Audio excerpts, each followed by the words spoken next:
ಬಳ್ಳಾರಿ ಜೈಲಿನಲ್ಲಿರುವಂಥ ದರ್ಶನ್ಗೆ ಬೇಲೆ ಸಿಗೋದಿಲ್ವಾ, ಜಾಮೀನು ಸಿಗಲ್ಲ ಎನ್ನುವ ಪ್ರಶ್ನೆಗೆ ಅನೇಕ ರೀತಿಯಲ್ಲಿ ಚರ್ಚೆ ನಡೀತಾ ಇದೆ. ಕಾರಾಗೃಹದಲ್ಲಿ ಕಾಟೇರನಿಗೆ ಇದೇ ವಿಚಾರಕ್ಕೆ ಸಂಬಂಧಪಟ್ಟಂತೆ ಭಯ ಶುರುವಾಗಿದೆ. ಈ ಪೊರ್ಕಿಗೆ ಅಂದರೆ ಪೊರ್ಕಿ ಅವರ ಸಿನಿಮಾ ಹೆಸರು, ಈ ಕಾರಣದಿಂದಾಗಿ ಲೆಟರ್ ಕಳಿಸಿದ್ದಾರೆ ಅನಾಮಧೇಯ ವಕೀಲರೊಬ್ಬರು. ಅವರ ಹೆಸರನ್ನು ಬರೆದಿಲ್ಲ, ಬಟ್ ಅವರು ವಕೀಲರಂತೆ, ನಿಮಗೆ ಜಾಮೀನು ಸಿಗೋದಿಲ್ಲ ಅಂತ ಬರೆದಿದ್ದಾರಂತೆ. ಆ ಅನಾಮಧೇಯ ಲೆಟರ್ನಲ್ಲಿ ದಾಸನ ಬೇಲ್ ಸೀಕ್ರೆಟ್ ಅಡಗಿದೆ. ಆ ಲೆಟರ್ ನೋಡಿ ಕೊಲೆ ಆರೋಪಿ ದರ್ಶನ್ಗೆ ನಡಕ ಶುರುವಾಗಿದೆಯಂತೆ. ಹಾಗಾದರೆ ಆ ವಕೀಲ ಬರೆದಿರುವಂಥ ಲೆಟರ್ ಏನಿದೆ ಲೆಟರ್ನಲ್ಲಿ, ಯಾರಾತ, ಏನೆಲ್ಲ ಅಂಶಗಳನ್ನು ಅಡಕ ಮಾಡಿದ್ದಾರೆ, ಹೀಗೆ ಅನೇಕ ಕುತೂಹಲಗಳಿದ್ದಾವೆ. ದರ್ಶನ್ಗೆ ಜಾಮೀನು ಸಿಗುತ್ತೋ ಸಿಗಲ್ವೋ ಅದು ಕೋರ್ಟ್ಗಳಿಗೆ ಬಿಟ್ಟಿದ್ದು, ಕೋರ್ಟಲ್ಲಿ ತೀರ್ಮಾನವನ್ನು ಮಾಡುತ್ತೆ. ವಾದ ಪ್ರತಿವಾದವನ್ನು ಆಲಿಸಿದ ನಂತರದಲ್ಲಿ ಈ ಆರೋಪಿಗಳಿಗೆ ಜಾಮೀನು ಮಂಜೂರು ಮಾಡುವ ವಿಚಾರ. ಆದರೆ ಇಲ್ಲಿ ಅವರ ಅಭಿಮಾನಿಗಳಲ್ಲೋ ಅಥವಾ ಸಾರ್ವಜನಿಕ ವಲಯದಲ್ಲೋ ಚರ್ಚೆ ಆಗ್ತಾ ಇರುತ್ತೆ, ಸಿಗುತ್ತಾ ಇಲ್ವಾ, ದರ್ಶನ್ ಎಷ್ಟು ದಿನಗಳ ನಂತರ ಆಚೆ ಬರ್ತಾರೆ, ದರ್ಶನ್ ಇನ್ನೆಷ್ಟು ದಿನಗಳ ಕಾಲ ಬಳ್ಳಾರಿ ಜೈಲಿನಲ್ಲಿರ್ತಾರೆ, ಹೀಗೆ ಅನೇಕ ವಿಚಾರಗಳಿದ್ದಾವಲ್ಲ, ಆ ವಿಚಾರದ ಬಗ್ಗೆ ಮಾತನಾಡ್ತಾ ಇದ್ದಾರೆ. ಬಟ್ ಇಲ್ಲೊಬ್ಬ ತನ್ನ ಹೆಸರನ್ನು ಹೇಳದೆ ಒಬ್ಬ ವ್ಯಕ್ತಿ ಲೆಟರ್ ಕಳಿಸಿದ್ದಾನೆ. ಆ ಲೆಟರ್ನಲ್ಲಿ ದರ್ಶನ್ಗೆ ಜಾಮೀನು ಸಿಗಲ್ಲ ಅಂತ ಭವಿಷ್ಯ ನುಡಿದಿದ್ದಾನಂತೆ.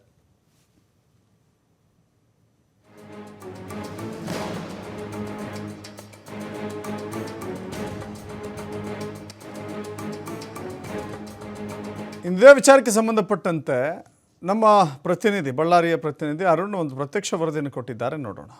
ರೇಣುಕಾಸ್ವಾಮಿಯ ಕೊಲೆ ಆರೋಪಿ ನಟ ದರ್ಶನ್ರನ್ನ ಬಳ್ಳಾರಿ ಜೈಲಿಗೆ ಶಿಫ್ಟ್ ಮಾಡಿ ಇವತ್ತಿಗೆ 19 ದಿನಗಳು ಆಗಿರುವಂಥದ್ದು.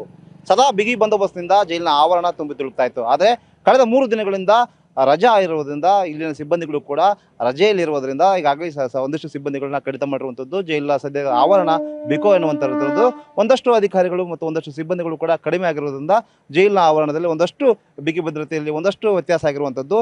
ಇವತ್ತಿಗೆ 19 ದಿನ ಆಗಿರುವುದರಿಂದ ಸದಾ ಒಂದು ರೀತಿಯಲ್ಲಿ ಕಿರಿಕನ್ನ ಮಾಡ್ತಾ ಇದ್ದಂಥ, ಸದಾ ಒಂದು ರೀತಿಯಲ್ಲಿ ಜೈಲಾಧಿಕಾರಿಗಳ ಮುಂದೆ ಬೇಡಿಕೆ ನೀಡಿರ್ತಕ್ಕಂಥ ದರ್ಶನ್ ಕೂಡ ಇದೀಗ ಮಂಕಾಗಿರುವಂಥದ್ದು. ಯಾಕಂತ ಹೇಳಿದ್ರೆ ಕಳೆದ 1 ವಾರದಿಂದಲೂ ಕೂಡ ಏನು ನನಗೆ ಅದು ಬೇಕು, ಇದು ಬೇಕು, ನನಗೆ ಊಟ ಬೇಕು, ಊಟ ಸರಿ ಇಲ್ಲ, ನನಗೆ ಡ್ರೈ ಫ್ರೂಟ್ಸ್ನ ತರೋ ಕೇಳಿ, ಮತ್ತು ನನಗೆ ವಿಟಮಿನ್ ಮಾತ್ರ ಬೇಕು, ಇಲ್ಲ ಒಂದಲ್ಲ ಒಂದು ರೀತಿಯಿಂದ ಬೇಡಿಕೆ ಕೊಡ್ತಾ ಇದ್ದ. ನನಗೆ ಟಿ ವಿ ಸರಿ ಇಲ್ಲ, ನನಗೆ LED TV ಬೇಕು, ರಿಪೇರಿ ಮಾಡಿದ ಟಿವಿನ ಕೊಡಿ ಅನ್ನುವಂಥ ರೀತಿಯಲ್ಲಿ ದರ್ಶನರು ಬೇಡಿಕೆ ಇಡ್ತಾಯಿದ್ರು. ಆದರೆ ಕಳೆದ 3 ದಿನಗಳಿಂದ ಜಿಲ್ಲಾಧಿಕಾರಿಗಳು ಒಂದು ರೀತಿಯಲ್ಲಿ ದರ್ಶನರ ಚಳಿ ಬಿಡಿಸಿದ್ದಾರೆ ಅಂತ ಹೇಳ್ಬೋದು. ಯಾವತ್ತು ಮಿಡಲ್ ಫಿಂಗರ್ನ ತೋರಿಸಿದಂಥ ವರ್ತನೆ ಮಾಡಿದ ಆವತ್ತಿಂದ ಕೂಡ ದರ್ಶನ್ಗೆ ಅಧಿಕಾರಿಗಳು ಇರುವಂಥದ್ದು, ಅಧಿಕಾರಿಗಳು ದರ್ಶನ್ ಮೇಲೆ ಗರಂ ಆಗಿರುವಂಥದ್ದು.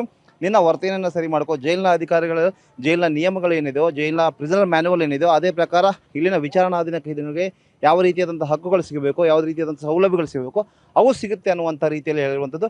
ಒಂದು ವಿಶೇಷವಾಗಿ ಏನಂತ ಹೇಳಿದ್ರೆ, ನಿನ್ನೆ ಕೂಡ ಒಂದು ಪಾರ್ಸಲ್ ಬಂದಿರುವಂಥದ್ದು. ದರ್ಶನ್ಗೆ ಹನುಮಾನ್ಗೆ ಸಂಬಂಧಪಟ್ಟಂತೆ, ಹನುಮಾನ್ ಕಥನಕ್ಕೆ ಸಂಬಂಧಪಟ್ಟಂತೆ ಒಂದು ಪಾರ್ಸಲ್ ಬಂದಿರುವಂಥದ್ದು.